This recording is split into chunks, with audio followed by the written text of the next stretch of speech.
cá, tá? Então, eu vou começar a gravar a aula agora, só um instante que eu tenho que admitir umas pessoas aqui, tá? Admitir. Vamos. Então, olha só, pessoal. Deixa eu ver, quem mais? Tem mais alguém para admitir? Acho que estão todos. Então, olha só, pessoal, voltando. Eu vou começar a gravar a aula agora, eu já comecei a aula há um tempo, né? Isso para esclarecer para aqueles que por acaso hoje faltarem. Vou gravar essa parte da aula, porque essa parte da aula é a correção da prova. Então, até o momento, nós estamos comentando a prova da Yasmine, estamos comentando a prova da Yasmine porque ela foi a primeira a ingressar e porque as provas elas são diferentes, então eu vou comentar quantas provas a gente puder e as pessoas quiserem que eu comente, tá? Então, nós estamos agora comentando a segunda questão respondida pela Yasmine e estamos falando da P1. Eu estou repetindo isso tudo que é por conta da gravação, certo? Então, vamos lá. Leia com atenção o enunciado abaixo e depois responda ao que se pede. Ao longo do tempo, filósofos têm identificado várias formas de encarar o comportamento ético nas organizações. Entre elas, a visão utilitarista considera o comportamento ético como aquele que traz o maior bem para o maior número possível de pessoas. Sob a lógica da visão utilitarista, considere os itens a seguir. Item 1. Fechamento de uma fábrica em uma cidade para que a matriz da corporação continue sendo lucrativa e operacional em outras cidades. Item 2. Deslocamento dos habitantes de um vilarejo à beira-mar para a construção de um condomínio de alto luxo, pequeno e reservado. Item 3. Suspensão do bônus da alta administração, apesar de seu ótimo desempenho para preservar a sobrevivência da empresa. Pergunta. Qual dos itens acima corresponde à visão utilitarista, tal como definida no enunciado da questão? Tá? Então, no enunciado da questão, a gente tem uma definição do que é a visão utilitarista, certo? E aí a gente pergunta qual dos itens corresponde a essa visão. Então, vamos lá. A resposta da Yasmine foi os itens 1 e 3, ou seja, aquele primeiro item lá, fechamento de uma fábrica em uma cidade para que a matriz da corporação continue sendo lucrativa e operacional em outras cidades. E o terceiro item, suspensão do bônus da alta administração, apesar de seu ótimo desempenho, para preservar a sobrevivência da empresa, certo? E que era para considerar esses dois mesmo. Mas vamos ver a justificativa que a Yasmine colocou. Os itens 1 e 3, por quê? Para os utilitaristas, as pessoas são livres para buscar a felicidade, porém, devem pensar no maior bem para a maior quantidade possível de pessoas, ou seja, mesmo que existam diferentes interesses egoístas ou minoritários numa ação, contanto que ela beneficie o maior número de pessoas, ela é considerada moral.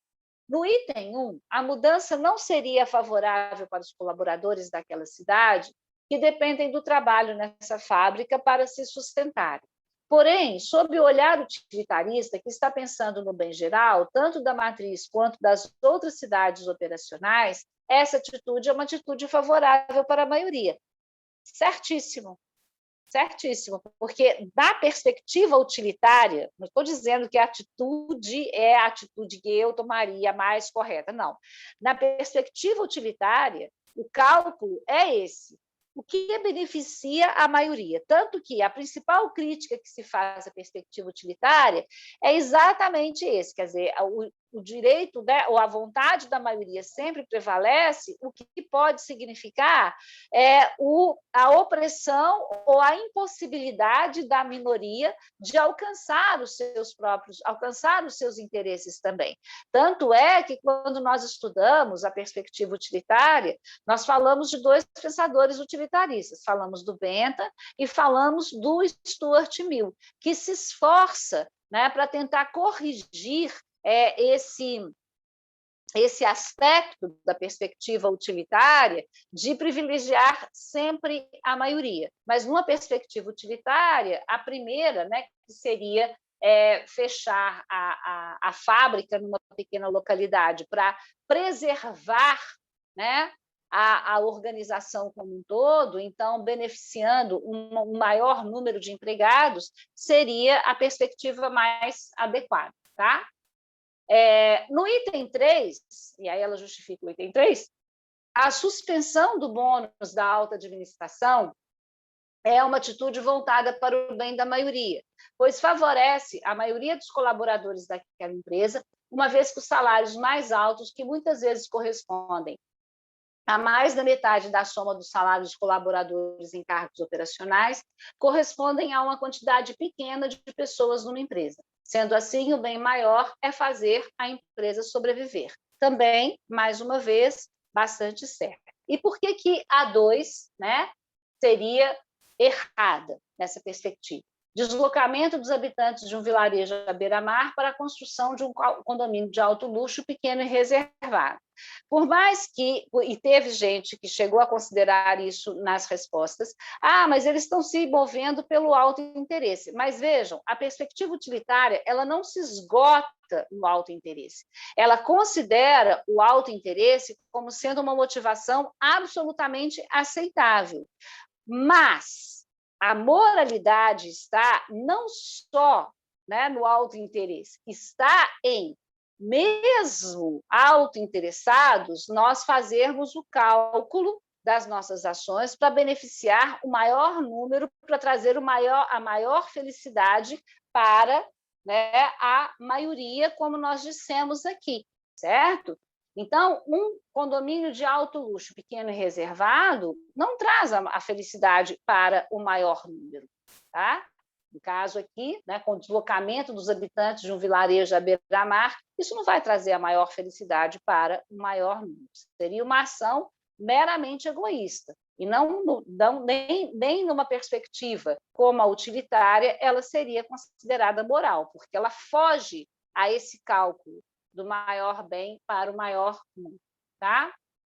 Ainda comentando a prova da Yasmine, né, que, como eu disse, desculpe, Yasmine, mas eu tenho que ficar repetindo, porque outras pessoas entraram, estou comentando que ela acertou todas as questões, tá? Mas, enfim, e é bom falar isso também, né? Tá? Enfim, serve como referência. Vamos lá. O sociólogo Zygmunt Bauman, a respeito das redes e espaços que criamos no mundo online, afirmou, a questão era essa: a mais grave das consequências de se trancar num espaço desses, infantilmente fácil de construir online e, no entanto, inatingível, de fato, inimaginável offline, é o gradual, mas inevitável declínio, colapso e desintegração da arte do diálogo genuíno, do encontro face a face com diferentes visões de mundo, diferentes hierarquias de valores e diferentes ordens de prioridades, ocorrências inevitáveis no mundo offline, mas eminentemente evitáveis online. Né?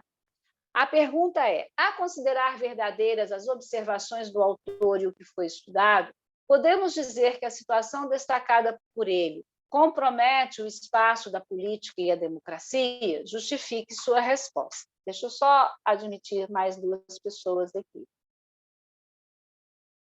Pronto, então vamos lá. Então, a pergunta é essa: a considerar verdadeiras as observações do autor e o que foi estudado, podemos dizer que a situação destacada por ele compromete o espaço da política e da democracia? Justifique sua resposta. Deixa eu só ver se as pessoas todas ingressaram, pessoal, só um minuto. Uma bobagem.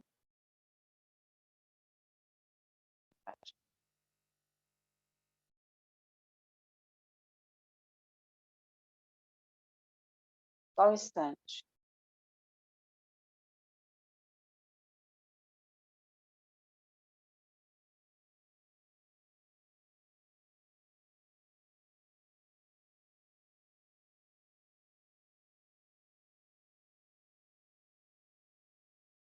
Espera aí, pessoal, só um minuto. ver se todo mundo ingressou. Sim, todo mundo ingressou. Ok. Então, vamos lá. Deixa eu responder essa questão aqui do Bauman, tá? Sim, pois a partir do momento em que as pessoas não compartilham seus pontos de vista diferentes por meio de debates e diálogos, elas não expandem a sua visão. Metaforicamente, cada pessoa tem uma janela com uma visão limitada, e essa visão só é expandida quando outra pessoa com outra janela compartilha suas ideias, necessidades e desejos. Bauman, em diversas obras, faz uma crítica ao individualismo e como as pessoas, por meio das redes sociais, somente compartilham e aceitam quem possui um pensamento similar ao seu, o que, no contexto político e democrático, causaria grandes problemas, pois quem deveria governar para todos vai atender apenas às necessidades de quem pensa ou possui condições similares à dele, o que é uma atrocidade para a democracia, já que é o governo voltado para o povo com toda a sua diversidade. E uma das questões da democracia é a ética necessidade de desenvolver o maior número de recursos que permitam que as pessoas sejam mais informadas e melhor informadas. Tá? Então, a resposta também está corretíssima, porque nesse caso, né, no caso aqui colocado, as redes, da maneira, né, como elas se configuram hoje, elas acabam fazendo com que a gente acabe se isolando mesmo em bolhas. E as redes, elas se alimentam da polêmica, né, da discórdia, e à medida em que elas se alimentam disso, a nossa tendência, até para evitar isso, para evitar o que nos desagrada, é nos fecharmos no nosso próprio mundo. E cada vez mais isolados, a gente dialoga cada vez menos, certo? Então, aquilo que foi apontado aqui nessa resposta que eu li é o que está de fato correto. Tá bom? E, por fim, a outra resposta, a última resposta dessa prova, né, que está sendo comentada, que é a prova da Yasmine, é a seguinte: a respeito da relação entre moral e política, o teórico italiano Norberto Bobbio afirmou: o problema da relação entre moral e política se põe do seguinte modo: é constatação comum que na esfera política são realizadas continuamente ações que a moral considera ilícitas ou, ao contrário, são permitidas ações que a moral considera imperiosas. Dessa constatação, chegou-se à convicção de que a política obedece a um código de regras diferente do moral. A pergunta é: a convicção sublinhada, que é essa, a convicção de que a política obedece a um código de regras diferente do moral, a convicção sublinhada na afirmação de Bobbio é aceita por todas as teorias que tratam da relação entre moral e política? Justifique sua resposta. Qual foi a resposta dada? Não. Começou já acertando. Não, não é aceita por todas as teorias de fato. Sob o ponto de vista weberiano, faria certo sentido, pois o político teria todo o direito de ter valores e normas individuais que orientam seu comportamento em sua vida privada.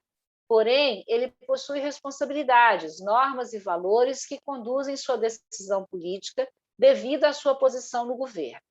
Porém, sob o ponto de vista kantiano, o político deveria agir de maneira clara, transparente e correta o tempo todo, independente se estivesse em esfera privada ou pública, pois sua convicção, autonomia, deveria partir do princípio racional de fazer somente o que é certo para si e para todos.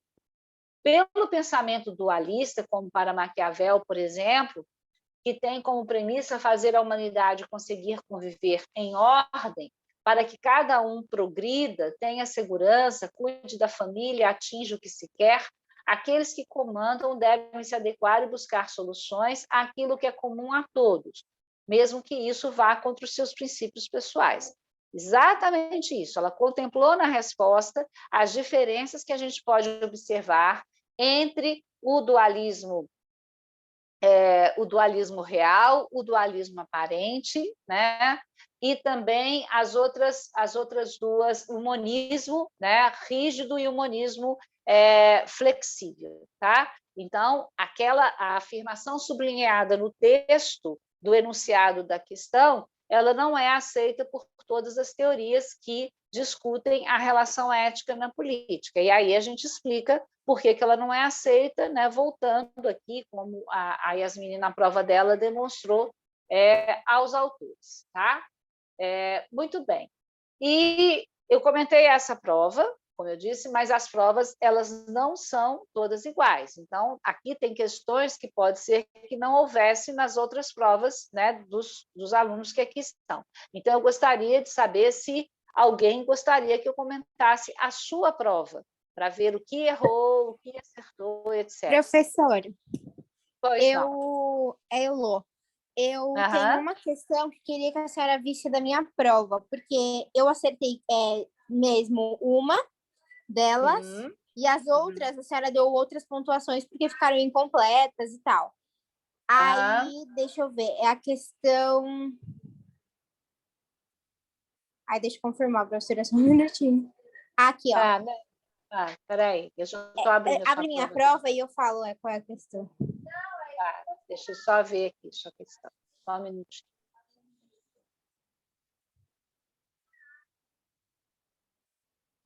Tá, Heloísa. Então, vamos lá. É aquela... Tem a questão do Sandel, da tirania do mérito. A que eu queria ver a resposta é a que é: leia com atenção a seguinte passagem. A ênfase da meritocracia em esforço e trabalho árduo busca defender a ideia de que, sob a Isso, condição certa, essa que eu queria ver qual era a resposta. tá. Porque, Então, vamos lá. as outras duas a Mini já tinha e eu peguei agora. Tá bom. Então, vamos lá. Leia com atenção a seguinte passagem. A ênfase da meritocracia em esforço e trabalho árduo busca defender a ideia de que, sob as condições certas, somos responsáveis por nosso sucesso e, portanto, capazes de alcançar liberdade. Além disso, busca vindicar, né, e o conceito de vindicar, o significado de vindicar está aqui embaixo, né, reclamar, a crença no fato de que, se a competição for verdadeiramente justa, o sucesso se alinhará com a virtude. Quem trabalha duro e segue as regras conquistará as recompensas que merece. A pergunta é: por que podemos dizer que a crença descrita acima remete à visão moderna da felicidade e da ética? Aí, na resposta da Heloísa, está assim: a felicidade moderna é ter uma vida confortável e digna mediante o alcance dos nossos objetivos, além disso, de ter a consciência de que percorremos o caminho correto e não diminuímos nenhuma outra pessoa em plena consciência dessas ações. Veja bem, a ética na modernidade, da maneira como a gente estudou, ela enfatiza outros aspectos, né? Essa questão de que a gente percorreu o caminho correto, qual seria o caminho correto dentro da ética da modernidade? E aí eu quero aqui, né, relembrar alguma coisa que está lá na nossa aula 1 e depois também na nossa aula 2, que é aquela comparação entre o modelo de felicidade para os antigos e o modelo de felicidade para os modernos. O modelo de felicidade para os modernos está na liberdade, né? Nesse caso, que é a liberdade do indivíduo de se afirmar como indivíduo, com as suas vontades, né? Com os seus objetivos, certo? E poder, dessa forma, realizar os seus desejos. Nesse caso, a ética na modernidade ela é marcada por essa ideia, né, de progresso, de realização, sobretudo de realização individual, livre da pressão da comunidade. Muito embora, né, na modernidade, dentro da perspectiva ética da modernidade, exista a dimensão do outro, né, o outro ele também tem que ser percebido como indivíduo. Então, o outro também, a percepção do outro na modernidade é essa. O outro tem tanto direito quanto eu de buscar a sua própria felicidade. Então, a ideia de felicidade na modernidade é a da felicidade própria, certo? É da maneira como a gente julga o alcance da felicidade pelo próprio indivíduo, tá?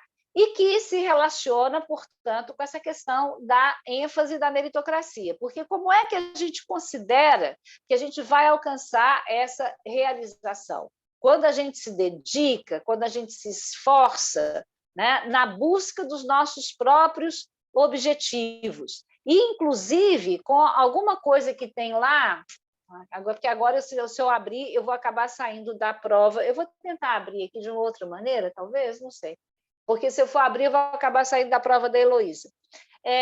E nos submetendo, inclusive, a determinadas regras que não fomos nós que criamos, mas que nós nos submetemos para alcançar os nossos objetivos. Por exemplo, quando a gente se submete, né, às regras das organizações, a disciplina colocada pelas organizações, quando, por exemplo, a gente se submete às regras de mercado, por exemplo, né, as leis chamadas leis do mercado, e a gente se submete a elas, apesar, né, de às vezes nem concordar com elas, mas tudo em nome do alcance da nossa realização, da nossa felicidade, né?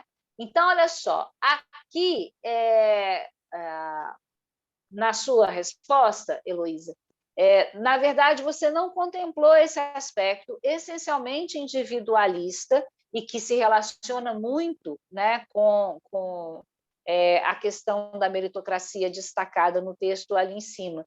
Você foi por um caminho, né, de considerar, né, que há uma compatibilidade entre essa busca, né, da afirmação do indivíduo e, ao mesmo tempo, uma colaboração e uma cooperação entre todos. Na verdade, o que a gente já viu aqui é que, muito embora, como eu acabei de dizer, a ética na modernidade ela não desconsidere o outro, porque senão ela não seria uma perspectiva ética, nem seria uma ideia de felicidade. O que o Michael Sandel enfatiza no livro dele é exatamente isso, quer dizer, essa ênfase na afirmação do indivíduo é que corroeu as nossas possibilidades ou corrói, melhor dizendo, corrói as possibilidades da gente viver de forma mais harmoniosa. Então, na análise que ele faz no livro dele, Na Tirania do Mérito, quando ele fala da arrogância meritocrática, quando ele fala do credencialismo, é exatamente essa busca, né, pelo alcance dos seus objetivos que foi deixando um monte de gente para trás, e gente que, na visão meritocrática, a gente considera que não alcançou porque não se esforçou bastante. E ele mostra o quanto que isso vai corroendo a nossa ideia de vivência em comum, de convivência, tá? Porque muito enfatizado na questão do individualismo. Então, o que faltou à sua resposta foi voltar lá, naquelas aulas 1 e 2, em que a gente falou da ética na modernidade, começar a sua resposta dizendo qual que era a ideia de felicidade, ou qual que é a ideia de felicidade na modernidade, e mostrar como que aquela ideia de felicidade se relaciona com esse texto destacado aqui. Tá bom? Alguma dúvida, Luiz? Não, entendi, professora, entendi sim. Obrigada. De nada. Dos que estão assistindo, né, ainda tem mais gente que gostaria de saber da sua prova, que gostaria de ver a sua prova comentada. Como eu disse, as questões elas não são todas iguais. Tem alguém que tem alguma dúvida, ou então, como a Heloísa, dúvida numa questão especial só? Hein, pessoal? Vamos, gente, a gente está fazendo correção. Hein? Deixa eu ver quem está aí. A Yasmin, eu já falei, Tainara. Tainara, você gostaria de ver sua prova comentada ou não? Ou só uma questão? Deixa eu ver.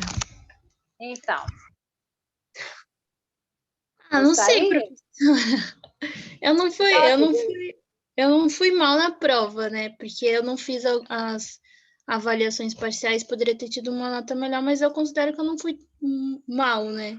Não foi mal na prova, não. Eu posso até abrir aqui, se teve, né? Em 8 você tirou 6,4, certo? Vou abrir aqui, deixa eu ver se teve alguma questão que você foi um pouco pior, que eu possa comentar aqui. Foi Bom, mais a acho que questão foi 1 e 3. do Harari, que é a 1. Aí depois teve uma questão do Sandel, que também não foi. Tá, deixa eu ver aqui. Foi isso mesmo, 1 e 3. Então, vamos lá, vamos fazer a leitura dessa daqui. Eu vou comentar, porque também pode servir, deixa eu só admitir mais uma pessoa, pode servir para outros colegas seus, tá? Então, vamos comentar essa, porque essa eu acho que ainda não comentei, tá? E porque vou comentar questões que são também diferentes, porque outras já foram comentadas, né? Vocês já estão com a correção delas, tá? Então, vamos lá. Leia o trecho abaixo, uma síntese apresentada pelo autor Michael Sandel sobre a prática da virtude em Aristóteles e depois responda ao que se pede. Esse é um trecho do Michael Sandel em outro livro, tá, pessoal? Não era o livro de leitura obrigatória, tá? Então, é o seguinte. Nesse sentido, tornar-se virtuoso é como aprender a tocar flauta. Ninguém aprende a tocar um instrumento lendo um livro ou assistindo aulas. É preciso praticar. Também ajuda ouvir músicos competentes e observar como eles tocam. Ninguém se torna um violinista sem tocar violino. O mesmo acontece com relação à virtude moral. Tornamo-nos justos ao praticar ações justas, comedidos ao praticar ações comedidas, corajosos ao praticar ações corajosas. Pergunta: se aplicarmos as considerações acima às nossas escolhas e práticas, explique como deverá ser a nossa atitude profissional e também das organizações das quais fazemos parte. Bom, na verdade, né, se a gente for considerar isso, as nossas escolhas e práticas, elas deveriam se pautar sempre pela busca da excelência, certo? E, nesse caso, a nossa atitude profissional, ela deveria se orientar pelos princípios, que são aqueles princípios que norteiam a atividade profissional ou que norteiam a profissão na qual, né, a qual a gente escolheu, certo? E aí seria, né, agir de acordo com os princípios éticos, por exemplo, de acordo com o Código de Ética, mas também de acordo com os princípios gerais da ética profissional. Então, buscando o aprimoramento, buscando a excelência, entendendo a profissão como sendo uma atividade que a gente exerce para os outros. E, da mesma forma, né, as organizações, se elas entendessem, né, que a virtude é essa coisa que a gente constrói, né, que a gente, enfim, adquire através dessa busca da excelência, as organizações elas também se pautariam pelos princípios da ética empresarial, pelo esforço, pela adequação, né, a esses compromissos que a empresa estabelece com a sociedade, certo? Então, seria sempre a atuação no sentido do aprimoramento, do entendimento da virtude como alguma coisa que a gente conquista, né, na busca pela excelência e também buscando, enfim, sempre aprender mais, se especializar mais, significaria isso também, certo? No caso aqui da resposta da Tainara, o que ela colocou, né? Ela colocou assim, como no trecho, Sandel considera a virtude algo que pode ser buscado, evoluir com base no que é moral, ético e justo, ok? Assim sendo, tanto para o profissional e para a organização, deve-se buscar conhecimento e aplicá-lo da melhor forma, assim como prestar um serviço de qualidade, não enganar clientes e funcionários, ter atenção, ser sincero, agir com entusiasmo, ter atitude, ser altruísta e empático. Agir sempre com clareza e manter-se equilibrado é uma forma de ser virtuoso e, consequentemente, ser um bom profissional ou ser uma boa empresa. São essas atitudes que devem ser cultivadas e melhoradas constantemente. Aliás, essa questão você acertou, né, Tainara? Nem sei por que eu estava lendo essa questão. Li errado. Eu tinha que ler Era a anterior, desculpa. Deixa eu ver aqui. Era a primeira que eu tinha que ler. A Tainara acertou todinha essa questão. Vamos lá. A outra aqui, mas já fica também como comentário, porque essa questão não tinha sido comentada. Então, vamos comentar a outra que também não foi. Não, mas eu achei que a explicação da senhora até deixou mais amplo. Apesar da senhora então... considerar que eu acertei a questão, mas mais amplo. Tá bom, que bom. Então, vamos lá. Leia a afirmação a seguir e depois responda o que se pede. Raramente nos satisfazemos com o que já temos. A reação mais comum da mente humana a uma conquista não é satisfação, e sim um anseio por mais. Os seres humanos estão sempre em busca de algo melhor, maior, mais palatável. Considerando o que foi estudado, responda. A propensão do gênero humano, evidenciada na afirmação, pode ser considerada fonte de vícios ou de virtudes? Você deve responder mostrando como a afirmação acima seria avaliada à luz das perspectivas éticas estudadas. Pode ser fonte ou de vícios ou de virtudes. Mesmo na perspectiva ética, e aí vamos começar a avaliar de acordo com as perspectivas éticas estudadas. Mesmo na perspectiva ética da antiguidade, na perspectiva ética aristotélica, por exemplo, essa insatisfação, que seria parte das nossas paixões, lembre-se daquilo que a gente colocou a respeito do que os gregos consideravam, né, como sendo a ação ética. A ação ética ela não é orientada só pela razão, ela também, né, a paixão ou as paixões nos impulsionam. Então, os nossos desejos, a nossa ambição, as nossas vontades, e a ética está em saber avaliar o quanto de paixão as nossas ações elas podem comportar, certo? Então, não necessariamente esse desejo, essa vontade, essa ambição conduz ao vício.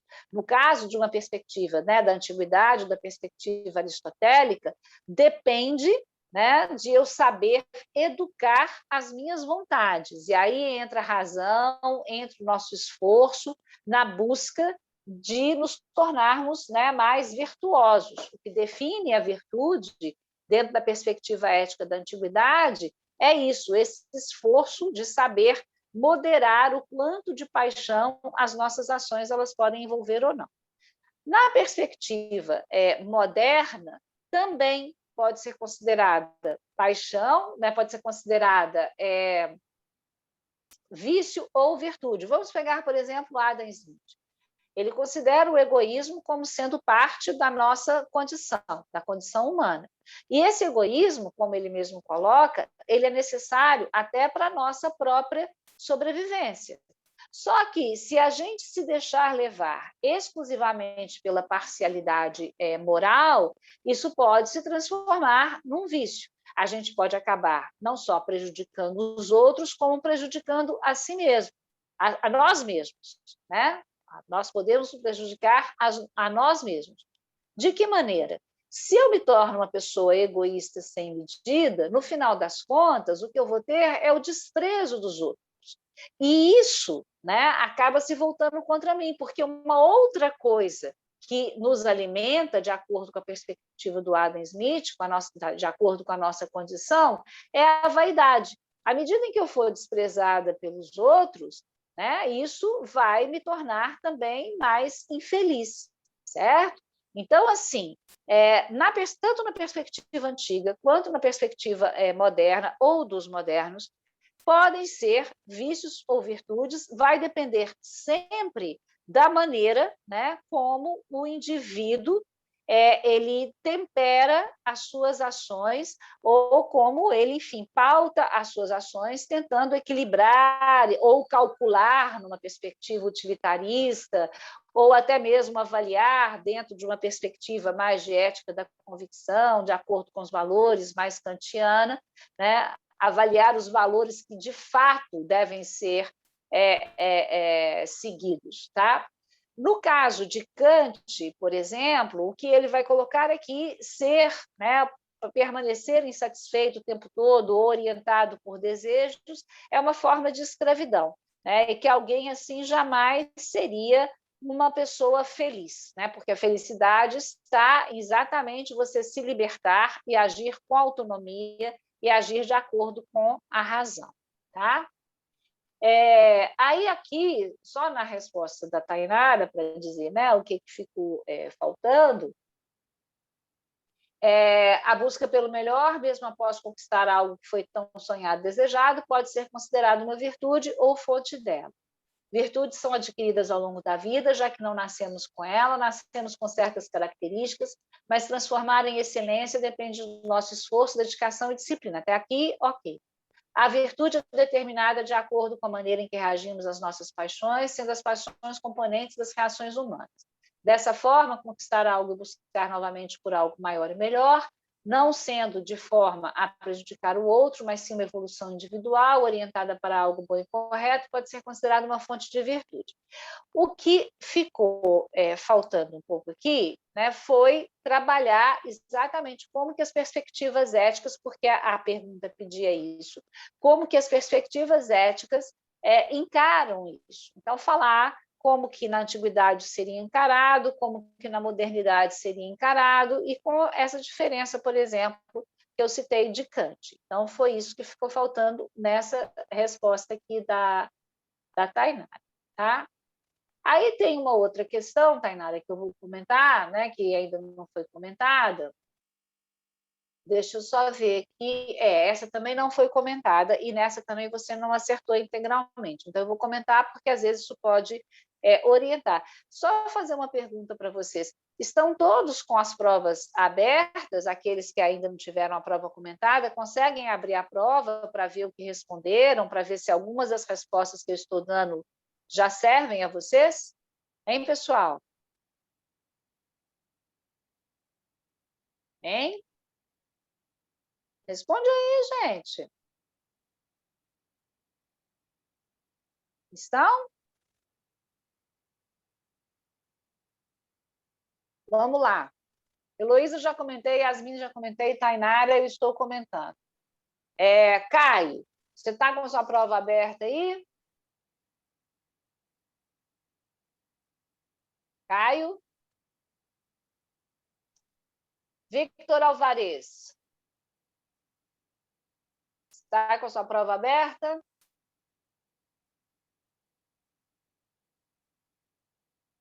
Nayara? Ainda não? Ok, então abra, Victor, para você poder aproveitar melhor a correção. Nayara? Está com a prova aberta? Armando?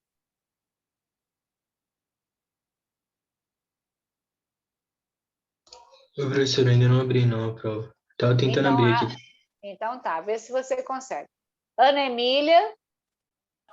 Oi, professora, eu não estou com a prova aberta, eu estou pelo celular hoje, mas eu vou ver se eu consigo pegar pelo AVA, tá?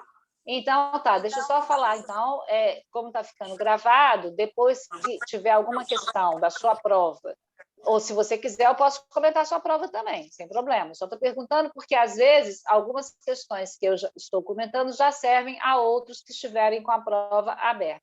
Vitor Barros. Essa última que a senhora falou serviu bem. Serviu? Eu escutei isso. Tá bom. Que eu fiquei em dúvida Vitor na hora Barros. de fazer. Tá legal. Vitor Barros. Está com a prova aberta? Natan?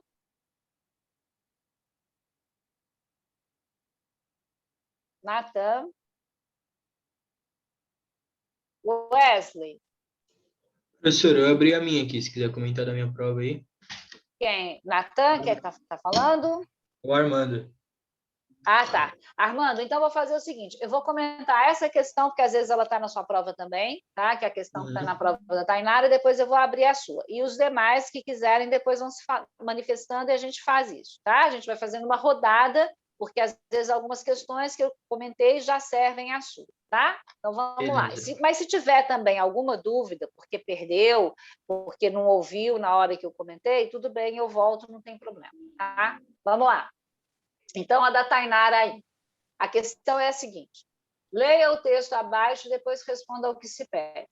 Pode-se dizer que há 3 qualidades determinantes do homem político: paixão, sentimento de responsabilidade e senso de proporção. paixão no sentido de propósito a realizar, isto é, devoção apaixonada a uma causa, ao Deus ou ao demônio que a inspira. Com efeito, a paixão apenas, por sincera que seja, não basta. Quando se põe a serviço de uma causa, sem que o correspondente sentimento de responsabilidade se torne a estrela polar determinante e da atividade, ela não transforma um homem em chefe político. Pode-se dizer que o que Weber coloca no trecho destacado sobre o homem político aplica-se às lideranças empresariais? Pode ser aplicado também à vida pessoal? Antes de responder essa questão, né, a gente tem que saber o que o Weber diz. Tá? Então, ele diz o seguinte, o homem político ele deve ter paixão, sentimento de responsabilidade e senso de proporção. Tá? Então, além disso, né, ainda que o sentimento de responsabilidade se torne a estrela polar determinante, ele não transforma, ele sozinho não transforma o homem em chefe político, então ele precisa de todas as outras características.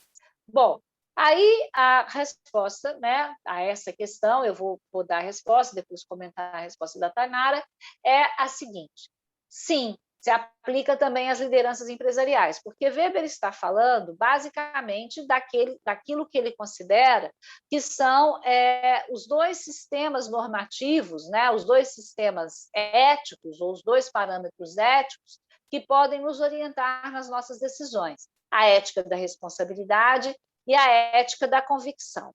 Quando nós estudamos lá na aula sobre ética e política e falamos do Weber, nós falamos disso, que ele considera que o líder, né, o governante, enfim, na atividade política, aqueles que desempenham essa atividade, que eles devem se orientar pela ética da responsabilidade, né, avaliando e calculando as suas ações com relação a um fim, mas que eles também devem se orientar pelas suas convicções. Porque se você se afasta muito das suas convicções, orientando-se só pelo fim, você perde a sua identidade, né, e você acaba flexibilizando tanto que você se distancia completamente daquilo que te orientava, dos seus valores e dos compromissos que você estabeleceu lá atrás, por exemplo, ou que você estabeleceu, por exemplo, com aqueles que o elegeram, né, ou seus ideais políticos que te orientavam lá no início, e aí você acaba, se você flexibiliza tanto assim, você acaba se tornando um cínico, né? Por outro lado, se você se orienta estritamente pelas suas convicções, você corre o risco de se transformar num fanático, né? Aquele que se orienta. Quando a gente age baseado numa convicção, que a gente considera que é a coisa certa a fazer, a gente faz daquela maneira, independente das consequências. Uma parte do tempo, a gente até pode agir assim, em algumas situações da vida. Mas agir assim o tempo todo significa, muitas vezes, né, tomar uma atitude e não calcular as consequências, e isso, quando você ou é um líder político ou é uma liderança empresarial, pode ter graves consequências para os demais, ou até mesmo comprometer parcerias, alianças que você tem. Daí a necessidade de você se orientar, né, avaliar a cada momento, né, qual que seria o sistema normativo que deveria lhe orientar, que deveria nos orientar em cada situação, certo? E também isso pode ser aplicado também à vida pessoal, como nós dissemos aqui, quando trabalhamos esses conceitos. Na nossa vida pessoal, a gente faz isso, né? A gente flexibiliza à medida em que a gente tem, por exemplo, a gente convive num ambiente familiar, com pessoas que pensam, né, ou no ambiente entre os amigos, né, na vida social, com pessoas que pensam muito diferente de nós, mas a gente convive até um certo ponto, né? Se isso implicar em fazer com que a gente adote atitudes que contrariam muito os nossos princípios, a gente recua, a gente diz, não, espera lá, né? Eu posso ir até aqui, ir além disso seria romper com coisas que são muito importantes para mim, por exemplo, né? Então, isso se aplica também à vida pessoal. E aí, na resposta da Tainara, a gente tem assim: sim, aplica-se nos dois âmbitos, profissional e pessoal. Liderar é ter objetivos claros e estabelecidos, é necessário ter para si a causa e toda a força de vontade para alcançar, ter a paixão e liderar a equipe para que esteja alinhada e tão motivada quanto o líder. A responsabilidade faz-se presente em todas as circunstâncias que envolvem tanto a equipe como outros fatores que influenciam, é ter os pés no chão e buscar caminhos com racionalidade, é ter a estrela polar, como foi citado por Weber. Na vida profissional não é diferente. As virtudes do homem político são necessárias tanto para o convívio quanto para a satisfação pessoal. O que ficou faltando aqui, Tainá? Ficou faltando falar que a gente se orienta assim também na vida pessoal. E por quê? Porque era uma parte da pergunta, né? Pode ser aplicado também à vida pessoal, e isso você não considerou na sua resposta, tá? Alguma dúvida, Tainara, desse meu comentário? Você gostaria de perguntar alguma coisa? Não, ficou claro para mim. Ficou? Então, tá bom. Ficou. Obrigada. Então, a gente vai ver lá a prova do Armando, para ver se tem alguma questão que ainda também não foi comentada, né? Ou que, ainda que tenha sido comentada, se de repente ele quer que comente de novo. Então, vamos lá. Podia ter ido melhor, Armando, se tivesse feito a avaliação parcial, né? Tem uma aberta agora, espero que você faça. Então, olha Vou fazer, só. professora. Tá bom. Tem uma pergunta aqui que ainda não foi comentada e que o Armando acertou. Então, eu vou fazer a leitura, vou ler a resposta do Armando, porque ele acertou, e porque essa pergunta ainda não foi comentada e talvez possa servir a outras pessoas aqui, tá? Ou aqueles que forem assistir depois a aula gravada, que, como eu disse, essa parte da aula vai ficar gravada, porque é a correção da prova. Então, vamos lá. A pergunta é a seguinte. No livro A Individualidade numa Época de Incertezas, o coautor, Reinhold, faz a seguinte observação. Não me parece que se deva culpar a internet, e sim as pessoas que a utilizam. Podemos pensar nela como outro teste de Gesrat. Gesrat está citado aqui embaixo, o que é, tá? Está no texto, mas ali embaixo tem uma notinha de rodapé explicando o que é isso. Que me oferece a escolha entre seguir meu próprio caminho e com muito mais eficiência do que me seria de outra forma possível e trajetórias confortáveis já prontas, pelas quais posso me mover, sem outras inconveniências, aceitando os ideais que me são forjados pelas indústrias culturais. Aí a pergunta é a seguinte. Considerando o trecho destacado acima, que foi estudado, podemos dizer que a maneira como usamos a internet pode ser avaliada e julgada pela ética, tá? Justifique sua resposta. Veja, o próprio texto diz, né, que a internet oferece a escolha entre seguir o meu próprio caminho, né, e trajetórias confortáveis já prontas. Então, eu é que faço a escolha da maneira como eu vou me comportar. Então, nesse caso, uma vez que a nossa ação na internet, nas redes sociais, ela é resultado de uma escolha que é livre, ela pode ser avaliada e julgada pela ética, porque a ética tem, né, como objeto, nas suas considerações, na sua avaliação, exatamente as ações que são decorrentes de escolhas livres.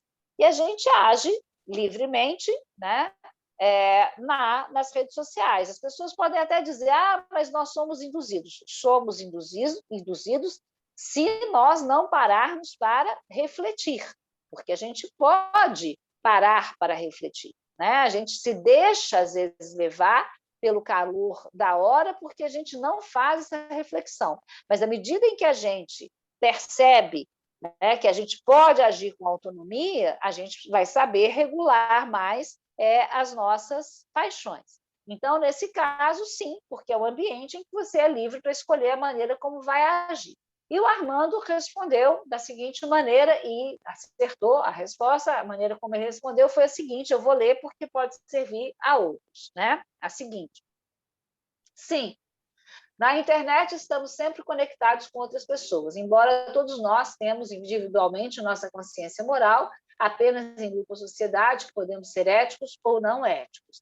Importante isso que você destacou, Armando, porque, na verdade, a ética ela vai julgar essas ações que são as ações que são percebidas pelos outros, que são as ações concretas, né? Então, aquilo que a gente pensa sozinho e solitariamente não vai ser objeto, né?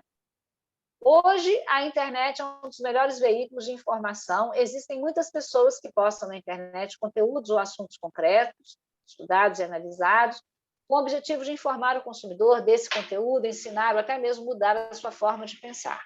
Hoje, na internet, existem os influenciadores digitais que realmente são totalmente responsáveis por aquilo que gostam, pois sabem que estão influenciando de alguma maneira aquela pessoa que os está acompanhando. Outro assunto que é muito falado hoje em dia são as fake news, usuários que postam notícias, informações, avisos falsos com o objetivo de roubar dados, espalhar informação falsa e até mesmo hackear o seu dispositivo. E é por isso que a maneira que utilizamos a internet deve ser avaliada pela ética.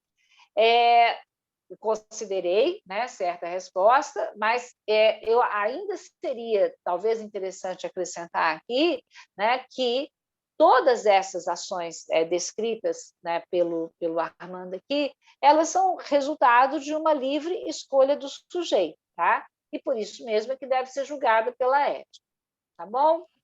Ok. Aí, então tá. Então, assim, tem uma outra questão que eu também, que respondida pelo Armando, que eu vou comentar, porque ela ainda não foi comentada e pode servir a outros, que é a seguinte.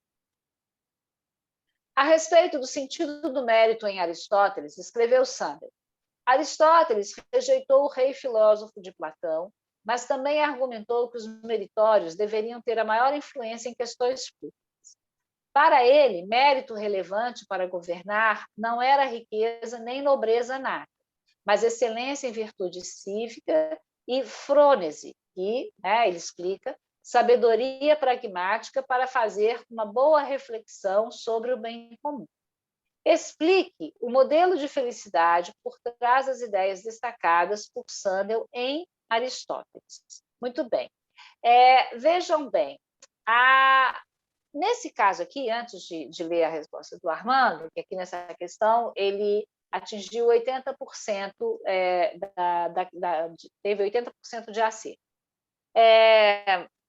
Para a gente explicar isso aqui, a gente deve voltar àquilo do modelo de felicidade que foi trabalhado lá na nossa aula 1, né, em Aristóteles, e também não lembro agora, mas também talvez no início da aula 2, certo? E esse modelo de felicidade é aquele modelo de felicidade voltado, né, para a ideia de felicidade, de realização plena, que a gente só alcançaria a partir da vida em comum, a partir da vida na polis, na convivência com os outros e realizando coisas que pudessem depois ser lembradas pelos outros, né? Então, voltadas para o bem comum. A ideia de realização nessa vida comunitária. Eu estou tentando lembrar aqui de uma coisa que foi me dita ontem, lembrada até de um livro que eu já li, mas eu já li há muito tempo, a respeito dessa diferença entre a ideia de felicidade na antiguidade e a ideia de felicidade na modernidade, né? Na antiguidade, a ideia de felicidade ela está relacionada à imagem, é a imagem de um barco, de uma nau, né, que navega sem motor, certo? E sem velas, né? Como é que um barco pode navegar sem motor e um grande barco pode navegar sem motor e sem velas, pessoal? Como é que ele pode navegar? Pensem, tentem imaginar.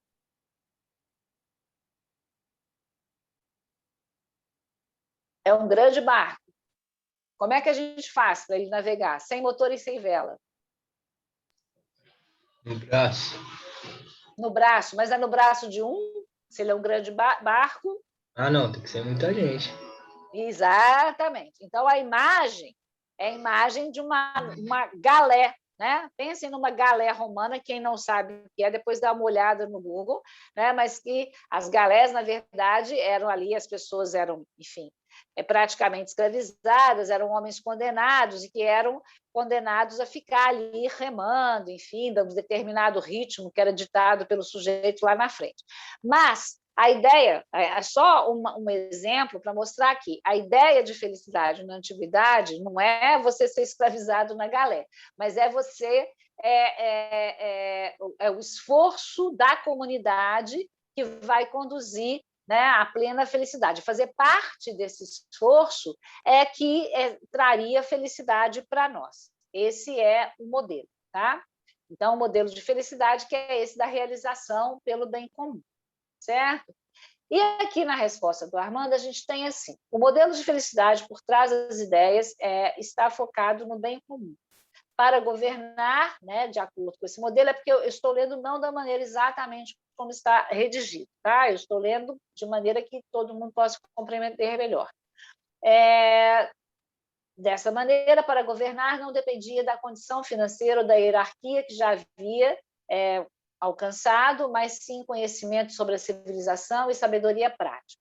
Assim, quem fosse governar teria melhor resultado e poderia realmente ajudar a sociedade, pois já havia passado por ela, identificado e estudado seus problemas. E a questão aqui, Armando, é que você enfatizou o que esse modelo de felicidade considera, né, de quem seria melhor para governar, mas não explicou muito o que é esse modelo de felicidade. Ele está focado no bem comum, por quê? Porque a felicidade só se alcança dentro dessa ideia, dentro desse modelo de felicidade, dessa ideia de felicidade. A felicidade só é alcançável a partir da vida em comum, a vida em comunidade, e poder ser lembrado pelas obras que a gente deixa, né, e, enfim, para a comunidade, certo? Na verdade, a nossa imortalidade ela é alcançada a partir desse esforço que a gente faz de participação na vida comunitária. Tá? Alguma dúvida? Armando, ou mais alguém? Hein? Professora, ficou bem claro agora. Obrigado, viu? Tá. Aí é o seguinte, tem uma outra questão que essa também não foi comentada, que está na prova do Armando também. Então, vejam como as provas delas eram diferentes, embora tenham questões que são as mesmas que se repetiram para alguns aí. Leia com atenção o trecho abaixo, extraído do filme 1492, A Conquista do Paraíso, citado por Gonçalves e Willi. Depois responda ao que se pede. Cansado e abatido após ser liberado da prisão em Castela, na Espanha, onde esteve em consequência do fracasso das primeiras tentativas de colonização espanhola do Novo Mundo, Colombo encontra-se com os conselheiros da rainha, que sempre tramou contra seus projetos de conquista. Mal disfarçando o rancor, o conselheiro o aborda, iniciando-se o seguinte diálogo. Não és nada, diz o conselheiro da rainha, não passas de um simples sonhador. Olha para fora, responde o Colombo. O que vês? Vejo torres, igrejas, palácios, edifícios tão altos que quase encontram o céu, a civilização. Essas coisas que vês, diz Colombo, não existiriam não fossem pessoas iguais a mim. A diferença entre nós é apenas uma. Eu sonhei, eu fiz. E tu? Que fizeste? O diálogo entre Colombo e o conselheiro da rainha faz referência a um dos traços humanos fundamentais no exercício da dimensão ética. Identifique e explique a partir do diálogo tal traço. O traço é a ação concreta. Esse é o traço essencial na dimensão ética. A ética julga ações concretas. Ela não julga intenções, né, que estão só no pensamento e só na disposição do indivíduo ou no espírito do indivíduo. Ela julga aquilo que se expressa concretamente, seja através de ações de construção, de edificação, ou seja através daquilo que a gente escreve, daquilo que a gente fala, porque à medida em que a gente fala, à medida em que a gente escreve, a gente concretiza isso, né, e torna isso público, certo? Então, a ética ela vai se manifestar sobre isso, sobre aquilo que se torna concreto. Tá? Então, é esse o traço da ação, daquilo que pode ser visto, né? Percebido pelos outros. E a resposta do Armando aqui foi assim: a dimensão ética fala sobre a orientação da ação que segue com o princípio o respeito e a solidariedade com o objetivo do bem coletivo. Na verdade, em termos, porque há outras, quer dizer, há sempre a consideração do outro, não necessariamente do bem coletivo. Né? A gente já viu que, por exemplo, para os utilitaristas seria para a maioria, não o bem coletivo. E o autointeresse, na perspectiva utilitária, seria uma motivação aceitável também. Aí continua a resposta. No diálogo, o conselheiro da rainha chama Colombo de sonhador, se referindo às suas ações e seus planos de colonização. Colombo, por sua vez, responde pedindo para ele falar o que ele vê quando olha para fora, e depois de resposta, Colombo fala que aquilo foi criado por pessoas que, como ele, né, sonhadoras, que se esforçam para realizar esse sonho. Essa parte aqui, né, da resposta, que faz uma reapresentação, né, sintetiza aquilo que está no texto, acrescenta pouco à interpretação. Então, às vezes, quando a gente faz isso na hora de redigir uma resposta, a gente, às vezes, acaba perdendo, né, um pouco de tempo, ou perdendo o nosso raciocínio com isso aqui, perdendo um pouco o fio da meada, e aí, quando a gente vai tentar recuperar, ou já não dá mais tempo, ou a gente acha que já respondeu, que está suficiente, quando, na verdade, acrescentou pouco. Talvez essa interpretação, se, no caso de uma resposta como essa, começasse a resposta por isso, talvez fosse mais fácil para argumentar depois, e, inclusive, acrescentar o que ficou faltando. Né? O objetivo de Colombo era o bem comum, já o conselheiro, como estava tudo bem para ele, era isso que importava. Na verdade, o objetivo do Colombo não era o bem comum, o objetivo do Colombo era realizar coisas nas quais ele acreditava. Tá? Ele não fala exatamente a respeito do bem comum, né? Ele fala em realizar coisas que ele agiu, né? Ele agiu de acordo com aquilo que ele acreditava. O Novo Mundo, a América, foi colonizada depois, expandindo ainda mais o mundo para os europeus. Essa última parte, por exemplo, ela não tem muita relação com a pergunta, com o contexto, né, que a pergunta remete. Então, poderia também ser dispensável aqui. Tá? Alguma dúvida, pessoal? Hein, pessoal? Armando, alguma dúvida com relação ao que eu comentei? Não, professora. Não? Está mais complicado. Tá bom. Então, aí é o seguinte, a última questão também da prova do Armando também ainda não foi respondida aqui, que é a questão seguinte, tá? E que ele teve 90% de aproveitamento nessa questão. A questão é: a respeito da ética meritocrática, escreveu Santos: se meu sucesso é resultado de minhas próprias ações, o fracasso deles deve ser culpa deles, o fracasso de quem fracassa, né? Essa lógica faz a meritocracia ser corrosiva para a comunalidade. Uma noção muito fervorosa de responsabilidade pessoal em relação ao nosso destino torna difícil nos colocarmos no lugar de outras pessoas. Levando em conta as colocações acima e o que foi estudado, a ética meritocrática, tal como descrita, favoreceria ou desfavoreceria o comportamento ético no trabalho? Justifique sua resposta. Na verdade, desfavorece, né?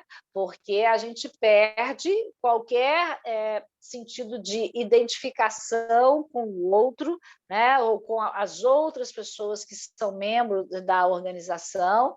A gente enfatiza, né? Acaba enfatizando muito, a gente fica muito centrado no nosso próprio desempenho, e isso, para o ambiente da organização, que congrega, né, diferentes pessoas e pessoas que às vezes têm sucesso, às vezes têm fracasso, pessoas que talvez nem tenham, nem venham a ter tanto sucesso assim, mas que são importantes também para o funcionamento da organização. Isso vai minando, né, corroendo o ambiente e a nossa percepção dos outros, né, como um igual, por exemplo. E isso abre muito espaço, né, para a arrogância que o Sandel fala, né, para a humilhação ou para o sentimento, né, de humilhação que aqueles que ficam para trás acabam alimentando. E essa humilhação, né, que pode levar a um ressentimento com relação àqueles que tiveram sucesso. Mas vamos ver aqui o que o Armando colocou, porque ele acertou quase tudo da questão. Desfavorece, porque se comportar no trabalho de maneira ética, agir conforme os valores e código de conduta ética que foi determinado pela empresa. Assim, mantendo um relacionamento saudável e positivo em todos os âmbitos e níveis do desempenho da atividade profissional. Vejam, não só se comportar no trabalho de maneira ética, é agir conforme os valores e códigos de conduta ética determinados pela empresa, mas também agir de acordo com o código de ética profissional, tá? Não é só da empresa. E de acordo com os nossos valores pessoais também, porque tudo isso ajuda a nos orientar, né, de forma, enfim, melhor no sentido de buscar a nossa realização, mas também da organização no ambiente empresarial, tá? Assim, mantendo um relacionamento saudável e positivo em todos os âmbitos e níveis do desempenho da atividade profissional. Se pensarmos dentro de uma organização dessa forma individualista, sem querer ajudar o próximo, muito difícil da empresa dar resultado. Aí é um ponto importante que o Armando colocou. Normalmente, o resultado da empresa é o resultado de cada setor, que, somando tudo, lucros e prejuízos, atitudes positivas e negativas, chegamos na conclusão de como que a empresa está indo, né? E que não é só permite que a gente chegue à conclusão de como que a empresa está indo. É isso que permite a empresa alcançar resultados, né? Esse trabalho conjunto. Se ficar focado muito no desempenho individual, dificilmente ela vai alcançar esses resultados. Tá? Alguma dúvida, pessoal? Hein? Armando, alguma dúvida? Não, professora. Não? Então tá. Pessoal, mais alguém que gostaria que eu comentasse a sua prova, que esteja com a prova aberta e que queira que eu comente, ou que, ainda que não esteja com a prova aberta, que gostaria de saber qual questão acertou ou errou? Hein? Hein? Wesley, Vitor Barros, Natan, Caio, Vitor Alvarez, a Ana Emília já falou que não está com a prova aberta. Mais alguém? Não?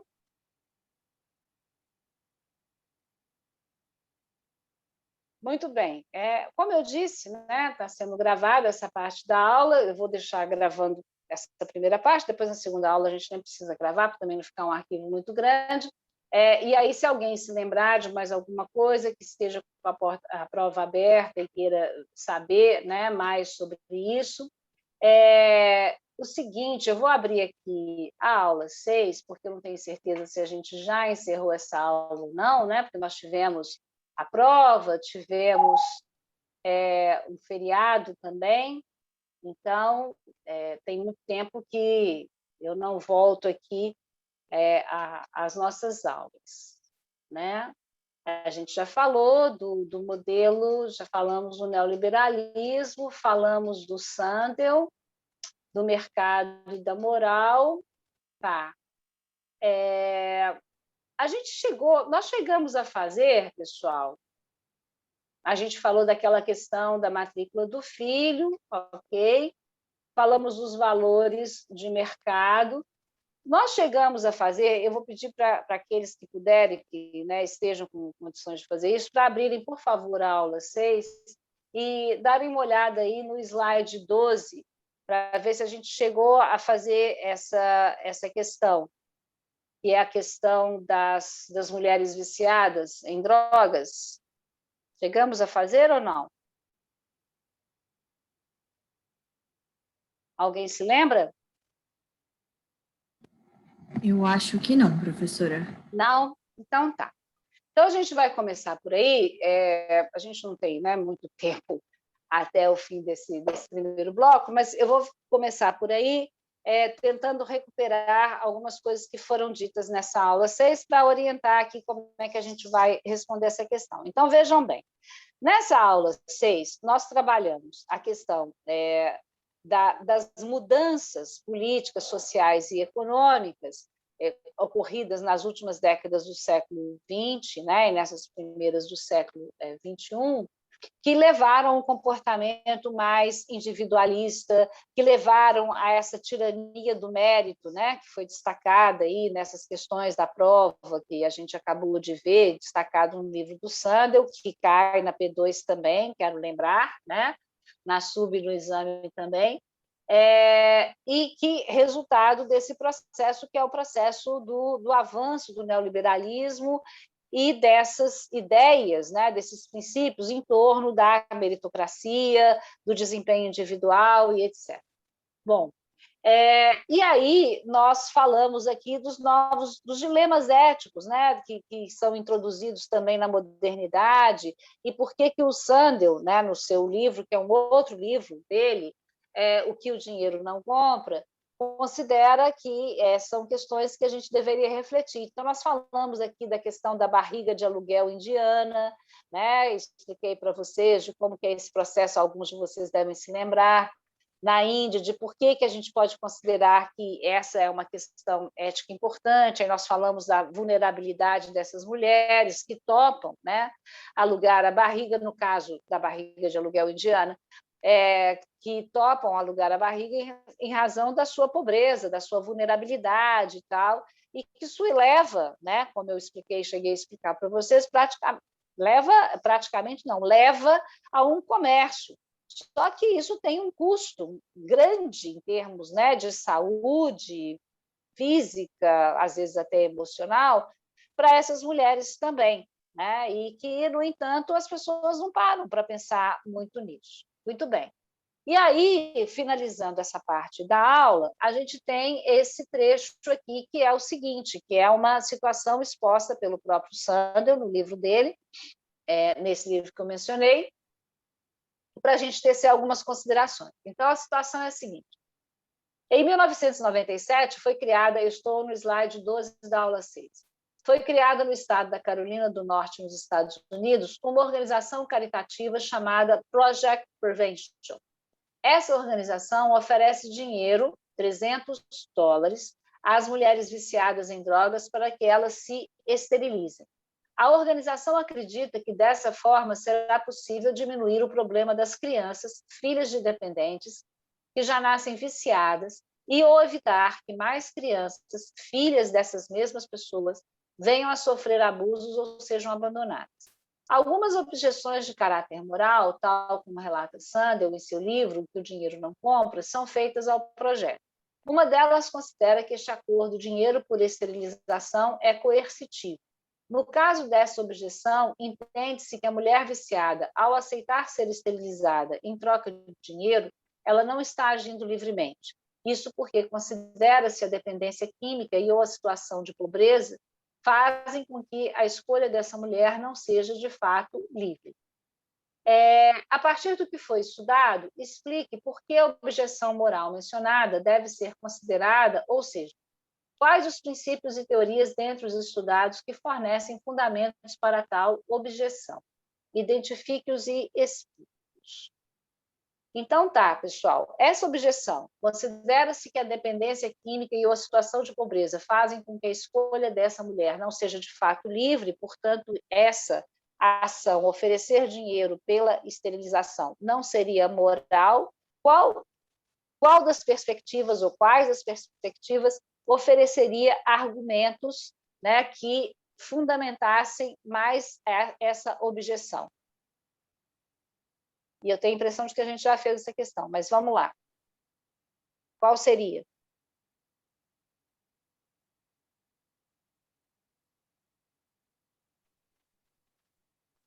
Qual das perspectivas éticas estudadas considera, né, que uma escolha que não é, de fato, livre, tá? Que é orientada, enfim, por qualquer outra razão, não é uma ação moral? Qual que é? A gente falou há pouco, quando estava corrigindo a prova. Qual que é?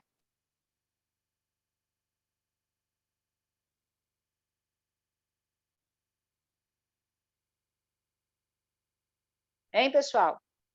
Quem é que fala que quando você não age livremente, você não está agindo moralmente?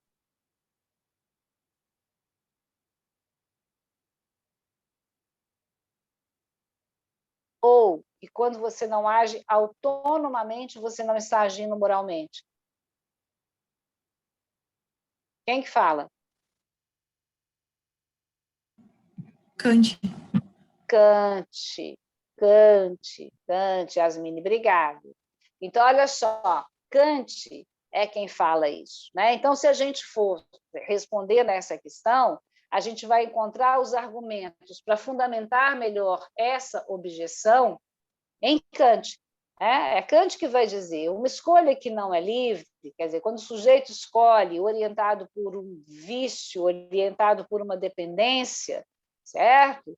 Ele não está escolhendo livremente. Então, assim, a gente está, na verdade, obrigando o sujeito, né, uma vez que ele não tem a sua, ele não está plenamente livre, tá? A fazer essa escolha. Mas não é só Kant. A gente pode, até aprofundando, indo, né, um pouco mais longe, quando a gente volta lá naquilo que a gente colocou no início das nossas aulas a respeito da ética, que uma ação determinada, né, por uma coisa que é incontrolável, que nesse caso é a dependência química, o próprio nome já diz, né, a dependência, a pessoa que está nessa situação, ela não tem, né, uma consciência plena dos seus atos, porque ela é dependente de alguma outra coisa para poder, enfim, ela não pensa livremente, então elas vão agir motivadas por isso, né? Por essa situação, por essa doença. Elas não estão agindo racionalmente, não estão agindo livremente. Então, a gente poderia começar argumentando por aí também.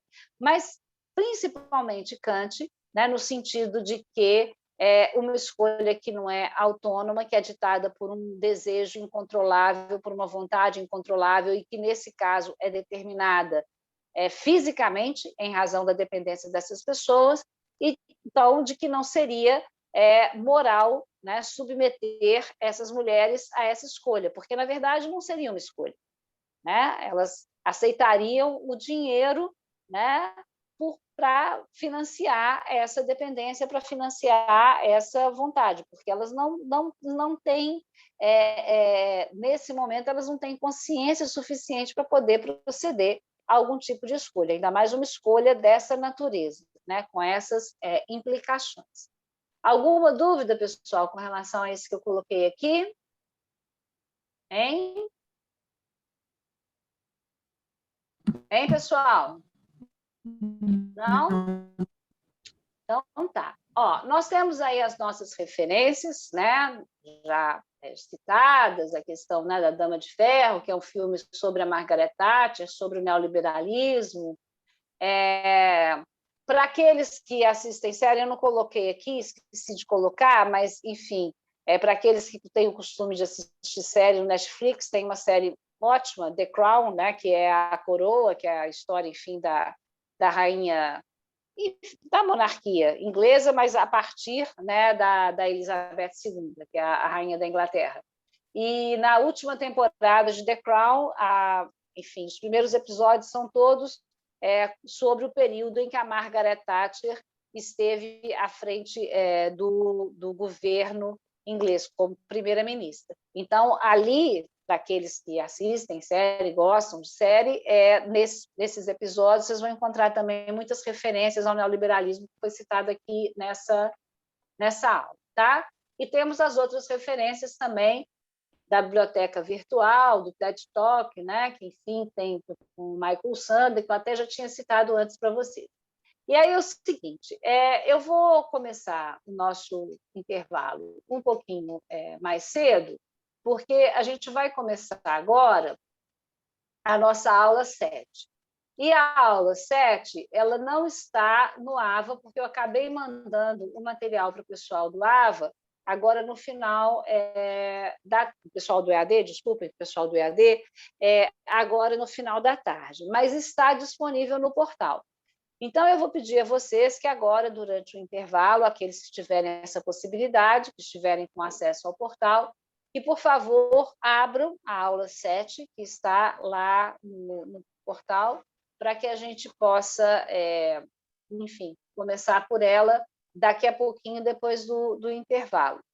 Quero lembrar, mais uma vez, para aqueles que ingressaram depois, tá? E vou deixar isso, inclusive, gravado, que tem uma avaliação parcial aberta que vocês devem realizar e, como eu disse, é importante que vocês realizem, porque muito assim dos resultados, né, daqueles que não tiveram bons resultados no bimestre, se deveu ao fato de que um grande número, né, de pessoas desta classe, não realizou as avaliações parciais. Como eu disse, cada uma delas vale um ponto. É uma questão só. Vocês têm uma semana para realizar. Teremos 2 questões nesse bimestre. A primeira já está aberta. Tem muito tempo para fazer e para pensar, tá? Então, assim, uma semana para responder uma questão é muito tempo. Então, seria importante que todos vocês fizessem para poder ter a possibilidade de ter enfim, aproveitamento melhor nesse bimestre. Tá bom?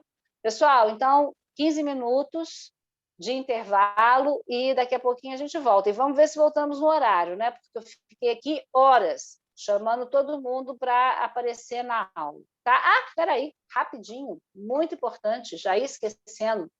Chamada. Espera aí só um instante, deixa eu colocar a chamada aqui. Ana Emília, tá aí? Tô sim, professora. Ok. Armando? Estou aqui, professora. Ok. Caio Amado? Caio Teles? Presente, professor. Guilherme Camas? Guilherme Lacerda? Heloísa? Presente, professora. João Lucas? Márcio? Não? Matheus? Murilo? Natan?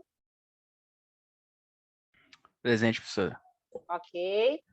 Nayara?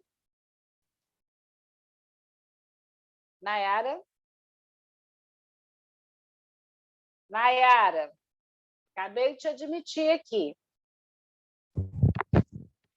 Tá aí, né? Pedro?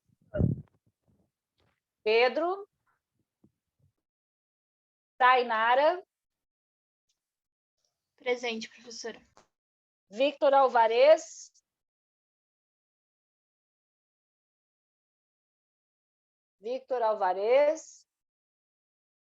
Tá aí? Vitor Barros?